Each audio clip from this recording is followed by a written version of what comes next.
Hello everybody, this is the Script Cabinet, or Kaylee as I'm about to say, that I was thinking about starting this series called Kayley Storytime, in which I essentially share a bunch of different stories with you guys, because there are times in my life in which I feel like my life is a fucking sitcom, I am not gonna lie. And my main reason for introducing this idea of content is because there are times in which I am finally able to record after finally getting a job, but I come home and I am just so exhausted that I don't feel like doing anything at all. And I don't want to stop this. I want to keep going, but I need to find a way to keep producing content that is entertainable, but something that I can do when I'm not particularly in the mood at that particular night. So I've came up with Kayley's Storytimes. And since this is the first episode, I am going to be talking about how this channel actually got started, which a couple of you have showed interest in. And I'm not gonna lie, it's kind of a sad story. I will be talking about depression and suicide and self-harm and eating disorders. So just, if you're not into that, probably skip ahead a bit because I really don't want to disappoint anybody. So this serves as a little trigger warning and on to the story. But if you have any suggestions for other topics that you'd like me to talk about, such as I've thought of like how I lost my V card, or theater mishaps, or maybe college roommate horror stories, or even retail horror stories. Anything of that sort. If you have any of those types, or actually any questions, because I may do an FAQ in some point in the future, please leave them in the comments, whether you're on YouTube or Reddit. I would very much appreciate it. Now, on to the story. Okay, so I started my channel on November 4th, 2019, specifically my YouTube channel, and I had thought about trying some kind of voice acting within that time, just because a lot of my other theater friends were doing it, and I was in college at the time. I was in my last semester, and I was studying theater, and the thing was that I wanted to do my own thing, in which I would write my work, I'd write my plays, and I had to come up with some way that I could publish them in a way. I can put them out into the masses, but not need anybody or like anything special to really do anything with it. Because I kept feeling like my writing was just sitting there on the shelf in my own handwriting or on my computer, and they were just sitting files. Like I had to come up with some way to express my creativity, and I started my channel in hopes of maybe entertaining people. And I'm very glad that I have enough subscribers to say that I have succeeded in that, both on Reddit and on YouTube. But so that's one side of the story. But how this actually snowballed into creating the Script Cabinet was, okay, how should I explain this? I got fired from my dream job. Yeah, and yes, on October 10th, 2019, I got fired from what was essentially my dream job. And, well, then again, I have to preface this basis because I feel like if I place you guys in a better view of what I was dealing with within that last semester, I feel like it would be better. So that semester, it was my last semester in college. I was tackling 15 credits. So I had 5 classes, and I was involved in a bunch of extracurriculars, like a writing association. I was a member. I was the costume designer for one of the shows, like the main stage show at my school. And now this is where it comes in. I was the director of one of my favorite shows. I put in a proposal in the previous year and I got approved, and I was so happy because being a director is like the highest rank that you could possibly think of when it comes to theater. unless you're thinking of like producer, something like that, I couldn't think of any other like position in which I had like the highest rank. I could get the highest rank as a student. So I was incredibly proud of it. And this was my first job as a leader. And so honestly, even though it wasn't completely my dream job, I still say it was my dream job because in the moment, that was the one position where I felt like I would finally earn everybody's respect, and how I could prove myself and to others that I could be a leader and that I can give orders instead of take them, and give criticism rather than take it and keep getting shit on all the time. Because, oh my God, a lot of shitty things happened to me in college, okay? I'm not going to tell you which university I went to, but I really wish I could, just so I can tell you not to go there, because the shit that happened to me in that theater department, I would wish on nobody, because I kept feeling like, well, in the theater world, favoritism is everywhere. You can't escape it. And even though everybody denies it, favoritism happens, and it's obvious. And I was obviously not one of their favorites. And so when I finally was accepted for that opportunity, I was so ecstatic. I was so excited. And I went through the whole process, and at the beginning, everything was quite well. In August and September, I cast the show. I did a whole bunch of planning, and everything was going great, though I did have a supervisor.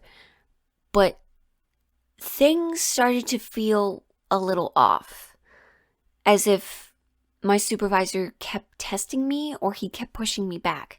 Like, all right, so he would tell me to do something, and I would do it in the way that it had always been done, like at the school, such as coming up with a schedule and coming up with like a director's plan, or like a bunch of other different things. So like, I don't really want to dive too deep into it because I'm afraid that my audience isn't a lot of theater people, and I'm going to use a bunch of jargon and no one's going to know. But anyway, I would do stuff that he asked me to do. And then I would come back and he would say everything is wrong and I have to do it all over again. And we would meet once a week. And, now that I think about it, this sounds like I'm complaining, but there's a reason for that. Just hear me out, all right? So I would do stuff and he kept telling me that I'm doing it wrong. And then I would have to push everything back another week, which if you're in theater, that's fucked up because, like, okay, he kept trying to convince me that 6 weeks of rehearsal was plenty of time, which, no, it's not. We have schoolwork, we have other shows that we're in. Like, we're all in the same classes, and yet you're piling on so much work for me. And I legitimately asked him, like, are you testing me? Because, like, I know that this isn't going to work out, and I'm trying to save my show, okay? And so, obviously, he took it as disrespect. That's one thing. It could have been the way that I said it, but I don't know.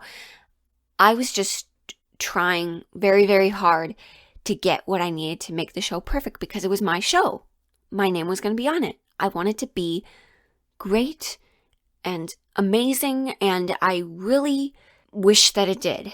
But more shit kept happening, such as he kept insisting that I would keep doing analysis days in which we would just talk about the script and like character analysis, or like what's the motive behind this action, or shit like that, or like themes. Like usually, or at least in my experience, we only last for like we only do that for like 2, maybe 3 days at most. Like, you don't need fucking 2 weeks of analysis. Like, come on. And like, I don't know if he was like trying to like teach me something, but I mean, as a senior, I knew that this was like all bull crap. He kept like treating me like I was kindergarten, to be honest. So I spoke my mind about it. I just told him straight out, like, I cannot have you doing this to me because everything is being pushed back and it's not all my fault. And thinking back on it, I feel like he was exhibiting a lot of frustrations towards me in other ways too, because, well, my supervisor was a professor, and he was teaching a stage combat class that I was in. He would kind of belittle me, not gonna lie. We would meet once a week, and they were teaching us rapier and dagger and knife. And every week he would remind everybody that I was the newbie. I mean, like, me and 2 other people were new to stage combat. The other people had experience before. But I feel like as a teacher, you don't need to tell everybody that. So every week he would like just throw it out like it was nothing, like, oh, well, because Kayley doesn't have any experience, you're going to have to go soft on her or something like that. And I'm like, come on. And I would do stuff like I'd make a face, or I would like actually tell him like, hey, could we move on, please? Like, I was just so sick of being treated like shit. So yeah, that's the context. I'm going through so much shit. I'm fighting for my show. And that's like very brief, the way I'm describing it. Like, I don't really want to dive too deep into like the other shit that was happening, but October hits. And finally, we get a blocking day. And if you don't know what blocking is in theater, it means that you finally get to get on your feet. You have your script in hand, and everybody is learning where to go and where to move. Now, I had planned some sections, and other times I wanted it to come naturally. So I was experimenting with my directorial skills as I wanted to. Now, my supervisor wasn't there that day. Instead, he got somebody else to supervise me, who was another student who had been out of the picture at this point. Now, I could already tell that something was up because she was very quiet, but I don't know whether to blame one particular person or multiple people because I don't really know. But, okay, I should say right now, there were sexual acts that were suggested to be performed in the script. And I'm not going to say the show because the title of the show has become such a trigger word to me that, like, I instantly want to shove my head into the nearest wall. And I'm not even kidding. It has been, what? Okay. November, December, January, February, March, April, May. It's been 6 months, and I'm still sad about it, but I am a little bit better now. But anyway, we get a day for blocking. And the first sexual encounter comes up in the script. And I thought that everybody was on the same page. I thought everybody felt comfortable. And I wanted to ensure that everybody felt like they could come and approach me and talk to me if they weren't comfortable. Because as a director, I am responsible for that. And because there is sexual acts, if somebody says, hey, I'm not comfortable with this, I would have changed it. I would have changed it because that's what a good director does. But, so anyway, I directed the scene. I thought everybody was fine. And then the next day we were supposed to have rehearsal that night. And then I get an email from my supervisor saying that rehearsal will not be happening tonight. And I'm like, what the fuck is happening? And then I get another email that says, are you available to meet on October 10th at about 12:30? And I had a 1:00 class, I believe, that day. So I was like, yeah, we can like meet up as long as it's real quick. And they're like, oh yeah, it'll be like really fast. And I should have known at the time that something bad was happening, because that following day, I tried to ask around and ask people, like, why are we not rehearsing tonight? And nobody was giving me an answer. Now, there were people that were like the assistants to my supervisor. They were called like technical liaisons or whatever. You know, that's another thing. I think our theater department just made up the names just so people could feel important, because there was no reason to have them, to be honest. But anyway, I go to them and I'm like, why the fuck is this happening? Why does he keep pushing me back? Like, we should be rehearsing. Why is he canceling things without my permission? And of course, they took it the wrong way, because it got mentioned in the meeting, of course. And I was just so tired and so frustrated. And now that I look back on it, it really wasn't good for me anyway. It wasn't good for my health to begin with, like both physically and mentally.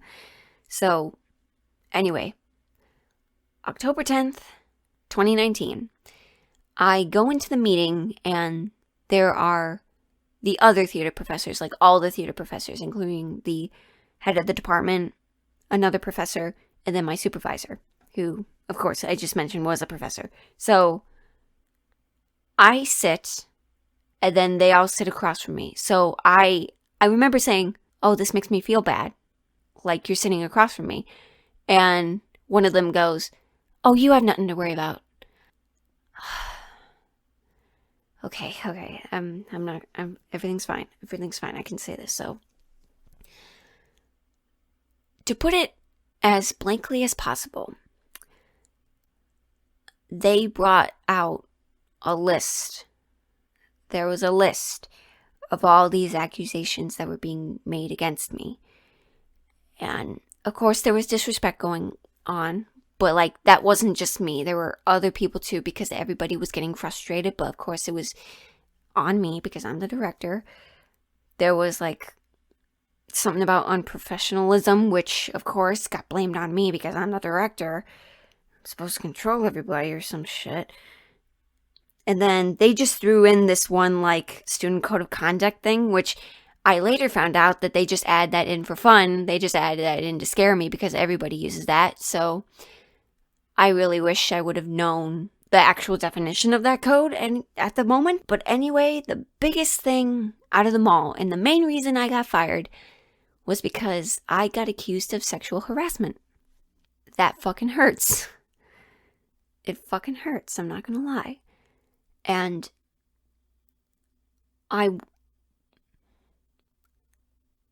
in my eyes, it is not true. I did not mean to offend anybody within that time, blocking that scene. I thought that I handled everything respectfully. I thought everybody was on the same page and knew that they had the right to say something and to talk to me. But apparently not. And so, as a result, my professors gave me two options, which were very shitty options. The first one was to quit, and the second one was to get fired. I said that I'm not a quitter. And then they said, okay, well, as the head of the department, it is within my best interest, because we have lost trust in you. You have lost trust in the faculty, that I remove you from the position as director. And that really hurt me, because I had been at that university for 5 years. I had been pushed to the sidelines, basically treated like a second-hand citizen all the time, when other people get everything handed to them, and then I get my ass beat all the fucking time. And I work so hard to gain that position, only for it to be slipped away because somebody said that I did a really bad thing. And it fucking hurts. I remember in that meeting, I said, okay, well, with all due respect, you're going to have a very hard time to find someone to replace me, because nobody knows the show. It was very hard for me to get people to audition in the first place, thanks to you guys, because, of course, you made me post the audition late because he thought I worded everything wrong when I'm a fucking writer. But, of course, I didn't say that, but I just said, you're going to have a very hard time finding someone to replace me. And then they said, oh, you don't have to worry about that anymore, Kayley.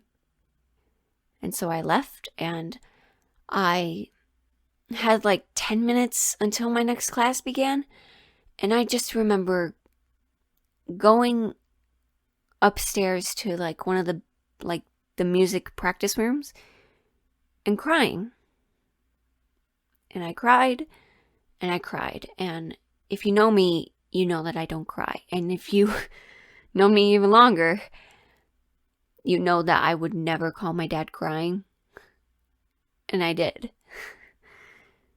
I called my dad crying, and that's just something that you don't do, because my family really belittles sadness and depression, and honestly, I felt like I didn't have the right to be sad. And in fact, I still don't feel like I have the right to, because that was a bad thing that happened to me, and I grieved so hard. And for months on end, I would get these memories, and I would be reminded that happened to me, and I was still in shock that something like that killed me. So I did end up going to class with a very red face, but I kept it up, and this is when the depression comes in. So that night, oh yeah, that's another thing. I got an email after the meeting saying, Kayley, just so we're clear, you're not going to any more rehearsals. You're not going to the meeting tonight because we're going to tell people. And it's like, really, you had to push me even further, right? I'm not stupid, The clock was running down, and I think I scheduled rehearsal around 8 o'clock. So 8 o'clock hit and everybody was there. And I was in my dorm just thinking, oh my God, they're going to know now. They're going to know. I have no idea what they're saying. And then I get texts from my friends. And,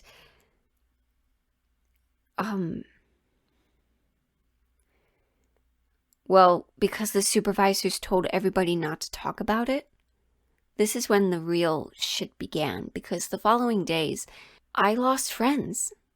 People were scared to talk to me, and my worst nightmare came true because, well, as a kid I was bullied a lot, in which I was so afraid of losing people, and I was so afraid of losing friends. I'm still, to this day, I'm always afraid that I'm going to say the wrong thing, and then no one will talk to me ever again. I'm terrified of that. Because it actually happened. Because, well, I don't know if anybody would believe this, but throughout the entire 7th grade, I didn't have one friend. And I mean that I had no friends in 7th grade.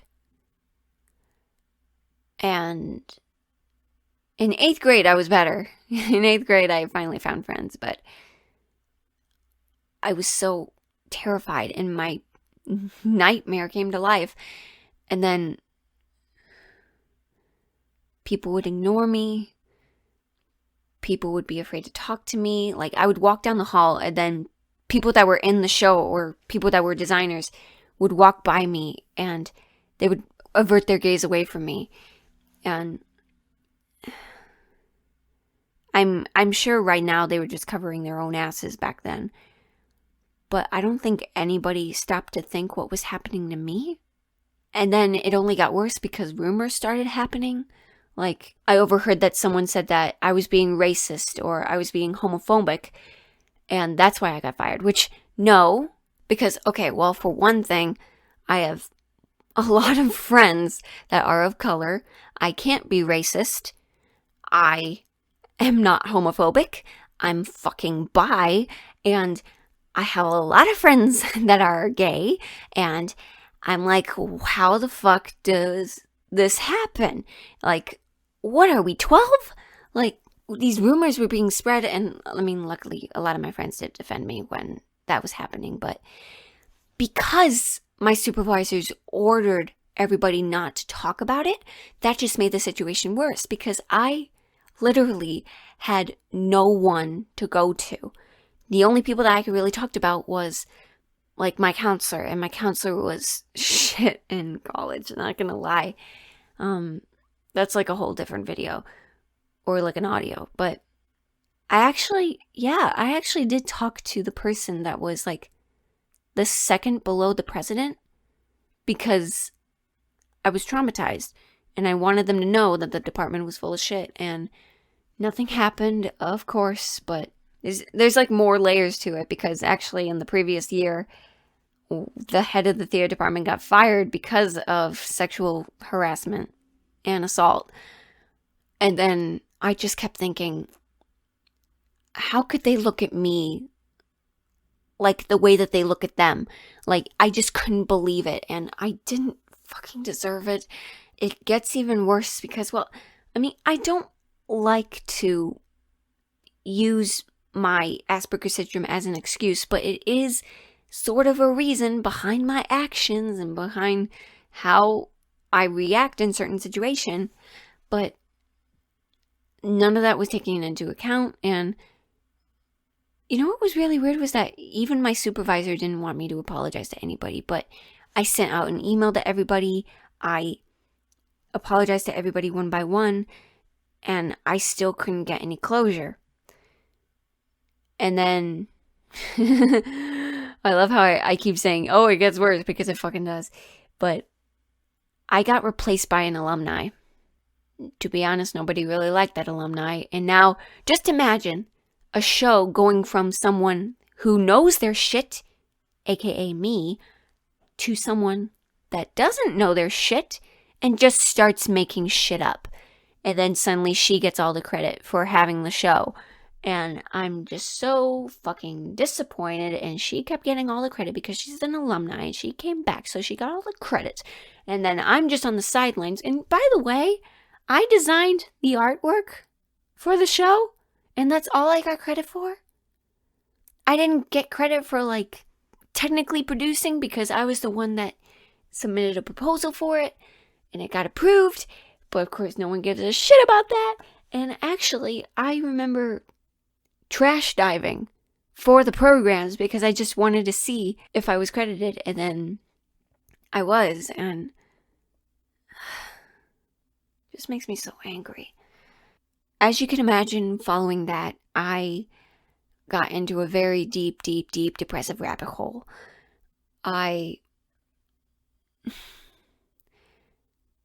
can honestly say there wasn't a single day in which I didn't feel like not harming myself.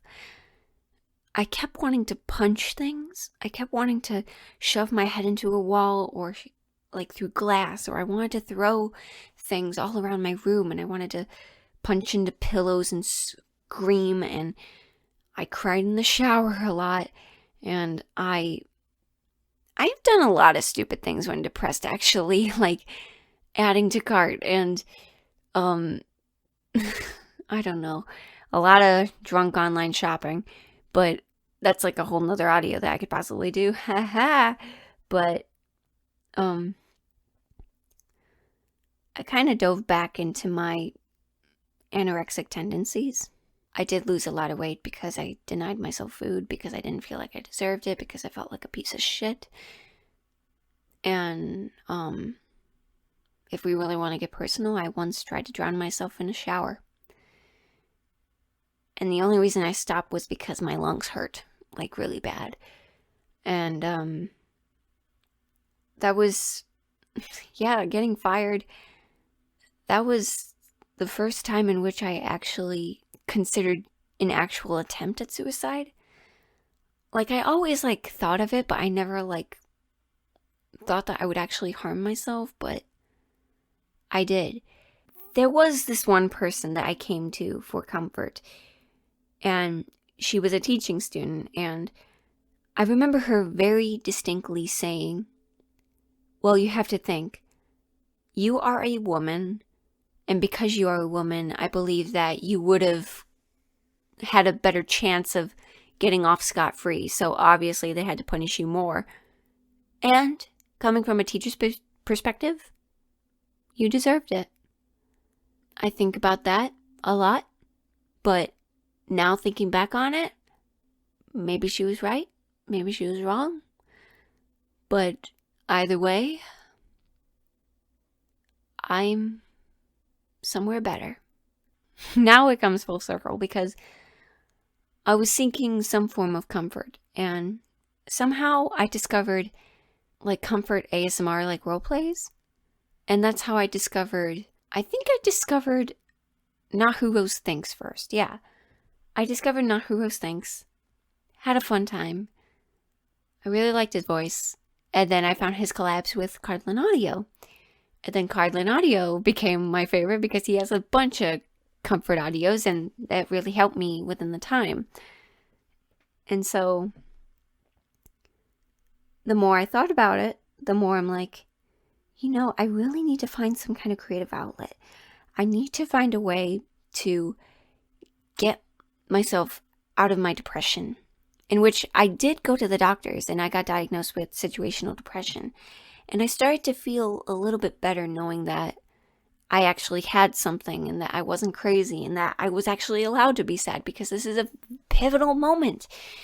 And, well, when like a traumatic event happens and then it kind of splits your life in two, and you start to view yourself as before the event and after the event.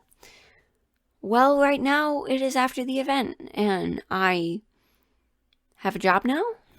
I'm actually getting paid a lot more than I did. So everything is working out in the end, even though I can't use anybody as a reference. I never want to set foot on that school property again. I feel scarred. I get triggered sometimes. I get pops of bad memories that suddenly come out of nowhere.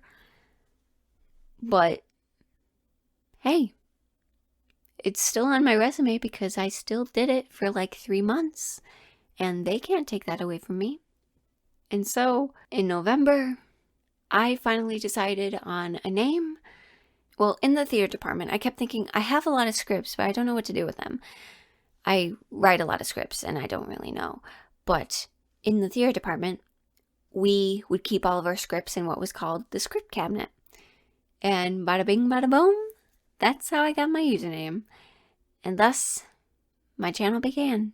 And so thank you very much if you have listened this far ahead. I hope it wasn't too depressing, but I just wanted to be real with you guys on how my channel actually started. So, we all need help. Everybody's suffering. It's definitely okay to cry because that's our body's natural way of releasing everything. And we all need help. Therefore, it is okay to seek help. And I also discovered an app called Calm Harm, which I'm not sponsored, by the way, but Calm Harm reminded me, and it gives you a lot of activities to either distract yourself or to give you comfort or to do something that makes you feel good or help, like guided breathing, stuff like that. But it's an app that teaches you that sadness comes in waves, and you have to ride the wave to let it pass, but in the end, better days will come. And also, I couldn't afford therapy, so I just really hope that everybody knows that there are other resources out there for you to get better. And I really appreciate you for listening to my story, and thank you for following this channel. And if you've survived as well, I'm happy that you're still here, because I am serious. It does get better. It just takes some time, and